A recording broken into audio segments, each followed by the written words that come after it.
La Chine et l'Asie, plus généralement, sont directement impactés, bien évidemment, par la fermeture du détroit d'Ormuz. Mais le gouvernement chinois a annoncé hier limiter la hausse du prix des carburants. Expliquez-nous. Exactement. En fait, si on voit qu'il y a un changement et aussi ce prix, on a bien vu depuis le fin février, il y a une augmentation à peu près de 2,4 fois plus élevée par rapport à fin février pour l'énergie en Asie en général. Et après, différents pays réagissent de différentes manières. Par exemple, si on regarde la Chine, la situation est très différente. En fait, la Chine essayait de filtrer le choc, contrôler le prix de l'énergie et puis des entreprises publiques en amortisseurs.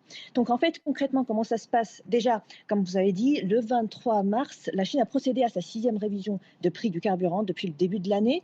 Mais cette fois-ci, les autorités ont introduit un ajustement temporaire, c'est-à-dire la hausse a été réduite de près de la moitié, donc à environ 10 centimes d'euros par litre de pétrole, de gasoline, soit nettement moins de ce que le marché international aurait impliqué. Donc en fait, l'objectif, c'est de lisser la hausse des prix internationaux et de limiter l'impact direct sur l'économie réelle. Donc en fait, si vous regardez ce qui se passe au Japon en ce moment, c'est le contraire, c'est-à-dire il y a un choc brutal et tout de suite qui se ressentit sur la vie quotidienne des gens et aussi sur l'industrie locale. En fait, l'idée en Chine, comment ça fonctionne, c'est qu'elle met en place ce qu'on appelle un mécanisme d'amortissement institutionnel en appuyant sur les grandes entreprises publiques, surtout les entreprises publiques de pétrole, comme CNPC, comme Sinopec ou encore CNOOC. Ce sont les grandes entreprises qui jouent un rôle clé dans le système économique Hmm. chinois, cette fois-ci on voit, puisqu'elle absorbe une partie des fluctuations des prix internationaux, agissant comme tampon dans le système énergétique. Et puis aussi le prix de l'énergie, notamment pour les ménages, reste partiellement encadré.